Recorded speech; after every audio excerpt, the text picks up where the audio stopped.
Welcome to the SNN Network Canada virtual event. I'd like to introduce our next presenter, Andrew White, CEO of CHAR Technologies. Sir, the floor is yours. Great, thanks, and thanks everyone who's dialed in. It's a pleasure to be here to talk to you today about CHAR Technologies and how we're decarbonizing for a circular economy. We'll go through the sort of technology and business case here, and I'm going to aim to be through this in about 20 minutes, leaving us some time for Q&A at the end of the presentation. So as we go through this, decarbonizing for a circular economy will really become apparent as to why that is a great descriptor of what we do. So we'll just move forward here into our business highlights. And CHAR Technologies is a leading clean tech development and environmental services company.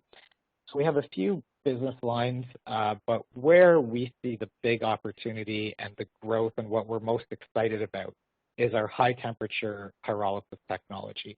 And obviously I'll explain that a little bit more as we go through the presentation, but essentially what it is a big oven that we keep oxygen out of, and that allows us to convert things like woody materials, so things like a sawmill residual like a bark or a sawdust or that type of thing, or used shipping pallets that are at their end of life, or even some organic waste. And through our process, we can convert those materials into renewable natural gas or green hydrogen, as well as a biocarbon. So our business value is really based on a number of, I think, significant positive attributes. One is that the overall process is carbon negative. So that means we're net reducing greenhouse gas emissions. We're essentially have a platform that's creating carbon credits. It's a modular platform. So as we go through the different market verticals, I want everyone to keep in mind that whether we're creating renewable natural gas or green hydrogen and biocarbons and what our feedstocks are, the system itself is basically the same high temperature pyrolysis kiln. It's modular, it's skid mounted, and we can just modify some of the feed handling and some of the output parameters to get us our products, but it's primarily the same module no matter what we're trying to do. We have some great existing clients, including Canada's largest flat-rolled steel producer, who's using one of our biocarbon products called CleanFire, as well as an ongoing green hydrogen project with HITACHI and Innova in San Luis Obispo, California. On the patents and IP front, we have our own IP. We've continued to develop IP, so we've got published patents. We obviously want to continue to strengthen that IP fence, and we've got some licensed IP as well. From a business model perspective, we really have two approaches, and that will be dictated by which of the market verticals we're going after. One is system sales and recurring revenue. So, it's fairly standard. We build a high temperature pyrolysis system, we sell it to an end user, and we get some service and monitoring contract revenues ongoing. The other is on the utility model, where we do build, own, operate of the facilities ourselves. And in that space, we're really focused on the renewable natural gas opportunity. Our pipeline is over 100 million in projects, and for us, this is a sales pipeline. For us to put it in the pipeline, we've engaged with the client, and we have provided them with, a business case, a budgetary proposal. It's beyond just sort of a lead. And we've got an existing strong balance sheet. We did a $6 million private placement in February, and we have no bank debt on the balance sheet. So to get a little bit into the pyrolysis future and what this whole technology is. So on the right here, we see a pretty reasonable graphical representation of our technology. So the bottom row, what you're looking at there are really the three market verticals that I alluded to in the previous slide. So the three market verticals being biosolids, so that's the leftovers from a wastewater treatment plant that's treating sewage. Digestate and compost. Compost, probably most of you are familiar with. Digestate is like compost, but it comes from what's called an anaerobic digester or a biogas plant. So if you're familiar with the standard renewable natural gas industries, most digestate is kind of a byproduct from those biogas plants. And then wood and agricultural, this is really on the residual and the waste side. So things like bark or sawdust if we're talking wood, shipping pallets and other clean construction demolition wood, corn stover and kind of leftovers from the agricultural space. We then move it up into our high temperature pyrolysis unit. So high temperature is 850 degrees Celsius, so that's around 1600 Fahrenheit. And pyrolysis is oxygen free. So without any oxygen, without any air in the system, nothing can burn. If you remember your kind of fire triangles, you need fuel, you need ignition, you need air. So we're keeping ignition and air out of that system. And what that does is it thermochemically cracks everything down into a gas and into a carbon. And so the gas is where we go down the path of either green hydrogen or renewable natural gas, and the biocarbon is where we're creating biochars for carbon sequestration and soil amendment, or our clean fire for use in the steel industry, or any of these higher value or higher added products. And the important point is we're always making both of these streams. So we do always have kind of a dual revenue opportunity at the back end. We're always creating clean energy in the form of the gas as well as in the carbon. And this slide here, this is what a facility looks like. This is what high temperature pyrolysis looks like in real life. So this is our facility in London, Ontario. This is where we are producing our clean fire for that order I mentioned earlier. And really the important things to point out here are these 4 bullet points on the right. You know, carbon negative we talked about, and that's where from our initial slide talking about decarbonizing for a circular economy, that's the decarbonization piece, is that it's net reducing greenhouse gas emissions. The second bullet about reducing mass, one of our big value propositions in some of these market verticals is managing waste products, managing stuff that is otherwise going to the landfill or otherwise has zero value. And that's where the circular economy piece of decarbonizing for a circular economy comes in, is we're using these extremely low value to negative value materials to feed our system and converting it into much higher value products. And the third on the self-sustaining, I think this is what really excites us in terms of the opportunity here, is that the plant runs itself. So that gas that we're always generating, we take a slipstream and run it through our burner package. That's how we create our heat. So we don't need external energy sources to run the plant once it's operational. It's running off of a slipstream of its own gas. And so now I'm going to go through a couple slides and talk about some of these outputs and how they fit into the market space. So first is our BIOCOAL. This is a really fantastic opportunity for us. And the reason being, especially in the steel industry, which is what our focus is on, and we've been working with the steel industry for about 4 years now to make sure our clean fire can be a drop-in replacement for fossil fuel. And one of the big reasons it's an opportunity is solid carbon is a required ingredient in the steelmaking process. So they're not just burning coal because it's cheap and a great way to make energy from their perspective. Obviously, we're looking to displace coal. They need it as part of the chemistry inside that blast furnace. So they can't just switch to, say, natural gas, which is a lower carbon footprint than fossil gas. And even as steel mills move more towards green steel, more towards using hydrogen and electric arc furnaces and all this great technology, often they still need a source of solid carbon for some of that chemistry. And these quick facts are really why the opportunity really exists. And that is that 1 ton of coal gives us 3 tons of greenhouse gas emissions when it's consumed in a blast furnace, for example.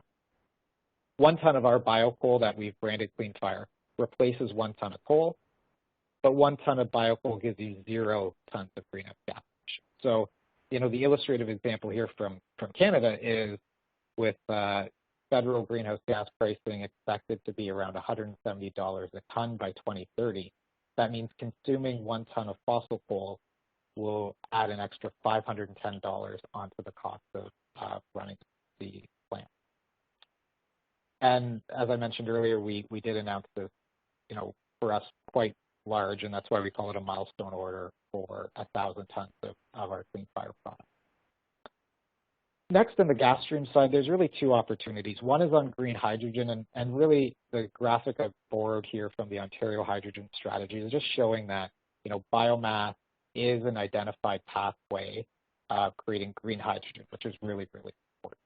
And for us, we're using materials, like I mentioned earlier, like biomass from anaerobic digestate or biosolids, to be able to do distributed green hydrogen. And our first plant in California is doing just that. And that's in conjunction with Hitachi Zosen and Nova. So this is a picture of their facility. So it's an operational plant. It's called a biogas plant. They're taking in organic waste from the community, creating biogas. That gas is being burned in engine generators to make electricity, and that electricity is going to the grid. And then they're making this digestate material, compost-like material. And they're making about 18,000 tons per year of this compost digestate material. And so we're building our facility on the back end of their plant. We're taking those 18,000 tons of solid anaerobic digestate and creating just over 1 million kilograms of green hydrogen per year and 2,800 tons of this biocarbon material as well. So you can see on the solid side, we're going from 18,000 to 2,800 tons, which is a great reduction in solids that have to be handled. We're adding value to that solid, and at the same time, we're making over 1 million kilograms of green hydrogen at their facility. The other gas opportunity is the renewable natural gas, and I want to make sure we point out that we're either making green hydrogen or renewable natural gas. We're not making both gas products. We're always making a gas and a solid, but we can do one of the two gases. And what's, I think kind of an interesting story for us is that, the previous slide with Hitachi, that's an anaerobic digester. So that's a first generation technology. You can either use that biogas to make electricity or to make renewable natural gas. So we can support that industry, but we can also operate directly on taking things like woody biomass through our plant and making renewable natural gas. And again, from the Canadian context, there's a huge demand for gas. And to meet that demand, Énergir, which is the gas utility in the province of Quebec, commissioned a study that showed over 80% of the gas that they need to meet their mandate. So over 80% of the RNG needed to meet their provincial mandate. If it was all made in Quebec, over 80% of it would have to come from technologies like ours, because there's just not enough organic waste. But there is a pretty substantial forestry industry. And I've just given some examples here below of some of the mandates and targets that exist in different jurisdictions. And along that front, we did recently announce a project in Kirkland Lake, Ontario, and that will be a build, own, operate woody biomass to renewable natural gas plant. So this is taking, sawmill residuals in sort of northeastern Ontario to produce over 500,000 gigajoules per year. So that's about 475,000, MMBTU per year, and about 10,000 tons per year of clean fire. In July, we got our option agreement and letters of intent and interest for feedstock supply. In September, we signed an exclusive letter with a Canadian gas utility to negotiate the offtake of the gas. In late October, we started our surveying and geotech work on the site. And we are still anticipating that our contract with the gas utility will be finalized in 2022. And as we move this concept of using wood waste and woody residuals to make renewable natural gas, I just wanted to present a quick slide on the context in the United States, where there is a substantial amount of wood waste available.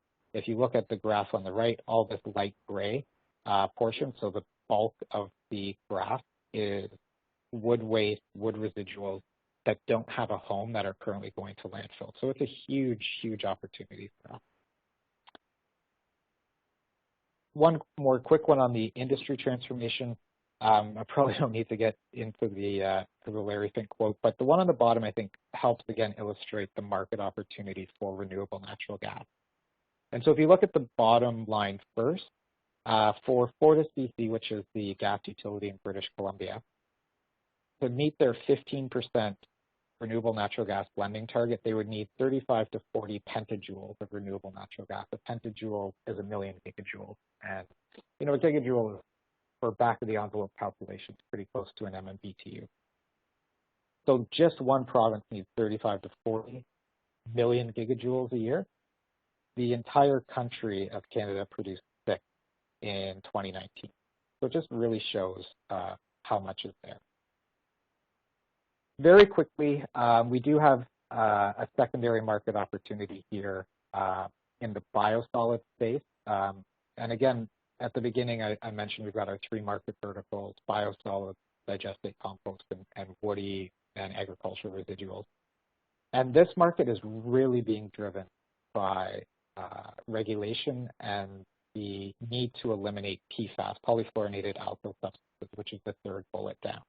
These are being very, very heavily regulated. And a lot of the biosolids now being produced have to go to landfill because they have no other home. But because of this contamination, the cost of landfill is going up and up and up. And so we did a number of studies, and the one published and being promoted on the conference circuit is with Jacobs, one of kind of the world's largest water and wastewater engineering companies, to really show that our technology destroys PFAS in this space. Now, if you remember earlier on, I mentioned we've got our 2 business models. One is sort of the equipment sale side, and one is the build, own, operate. So obviously our Kirkland Lake project I just talked about, build, own, operate. We want the nice long-term renewable natural gas offtake contract. In biosolids, that's much more on the equipment sale.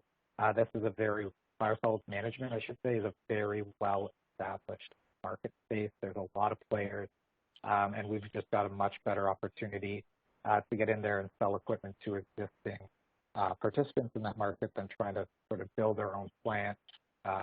We also generally like to deal with private industry as much as possible. Often, municipal bidding and that process can be fairly costly and fairly time-consuming. So that's our approach there, and I think it will be a very, very good one. I'm going to get through the slide very quickly. Just to point out, if you go to our website, you learn a bit more. We do have an environmental consulting group. The key is that our environmental consulting group is focused on environmental compliance, property due diligence and permitting, and carbon finance, which are really all of the elements that we need as an overall organization to do project development and build, own, operate facilities doing high temperature pyrolysis into green hydrogen and into renewable natural gas. So we've got a great internal team that is self-sufficient from a cost perspective because we have external clients, and that will really support our growth going forward. So with that, very, very quickly on the team, and then I'll check in on the Q&A here and hopefully answer some questions. So the super high level, myself, founded it 10 years ago on technology developed while completing my master's in Chem Eng at the University of Toronto. So that was in 2011, and by 2018, we had our first commercial plant up and running. So that went from lab to commercial, I think, in a pretty impressive time period. Mark joined us over a year ago now, and he's our CFO. The most notable is he was the CFO at Xenon Environmental as well, which was a membrane manufacturing company, Canadian one that was publicly listed and was sold to GE. Ken was also from Xenon, so understands kind of the scale-up needs, but also has a phenomenal background in R&D at places like Alcoa and the like. On the board, I think we've got a great board in that we've got quite a diversity of backgrounds. Bill is our chair, and he was the president of DuPont Canada. James, we went public through a qualifying transaction to a CPC, so he was the founder of the CPC, remains committed to the company, and is a real clean tech expert in the space. Eric and Benj are both on the capital market side, Eric on the investment side, Benj on the IR support side. James got a great background in operations, as well as being the interim president of Sustainable Development Technology Canada, which is one of Canada's premier clean tech funding groups. Nick Nanos and Paul Pellegrini both have a very strong background in government relations, so understanding where government regulation is going and how we can capitalize on it. And finally, Hugh, who recently joined the board as well, has a phenomenal amount of experience in the venture market space. So we're ecstatic to have such a well-rounded and high-powered board.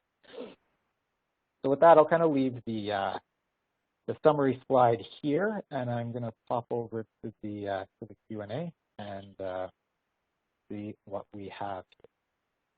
So the first question is, what is your vision for the company in the next 12 months, and where would you like to be? And that's a great question, and thanks for that. So really what we're growing towards and building is focusing on this build, own, operate opportunity where there is such a massive demand for renewable natural gas.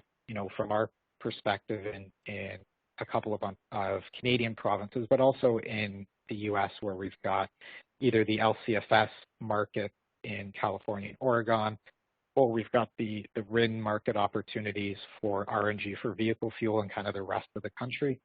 So it's really about deploying biomass to renewable natural gas plants as rapidly as possible. The other market opportunities we're very much pursuing, but from a high-level growth strategy, that's our biggest opportunity.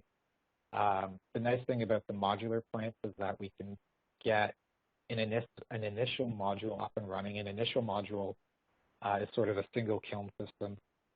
It can make about 250,000 gigajoules per year of gas, and that system, we can build, get it deployed for relatively low capex very quickly, and then we can expand our modules as the opportunity. So we can get these projects built with much lower capex and get them cash flowing much quicker than sort of a traditional plant build, which is crucial for us. And what that pushes us towards is having over 2 million gigajoules of renewable natural gas contracted and deployed into the grid in the next 3 years, which means in the next 12 months we're getting plants starting to get plants deployed. And let me just refresh here, and I think that looks like it maybe it's the question. So I think I've got 5 more minutes here if there are any others, and if not, appreciate the opportunity to present this morning, and you can always go to our website to learn more. We've got a great video of our existing plant right there on the front page, and as well as our contact details, and I'm always happy to answer questions offline. So thanks very much.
Okay, it looks like another question came in. I've been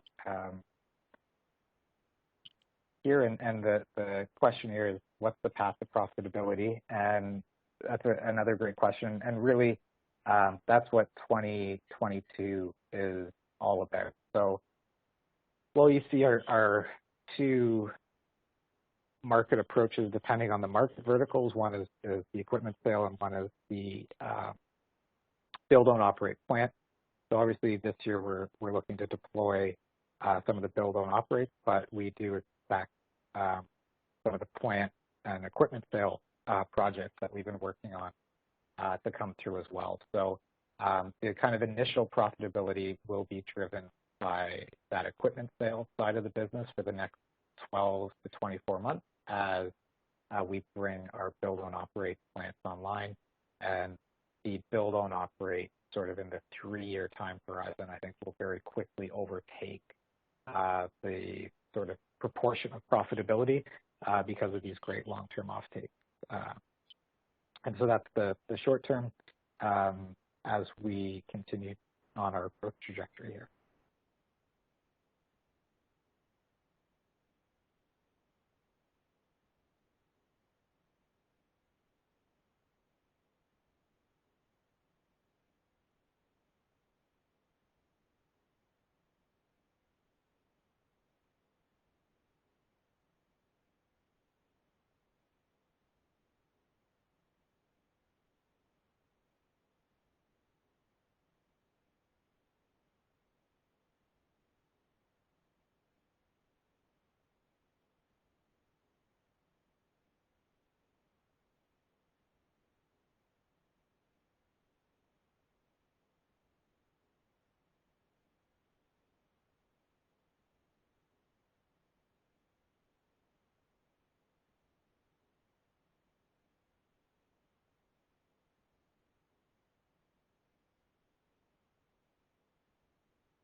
Good morning, Andrew. Is this concluded? I don't know. I think we've had our time period, but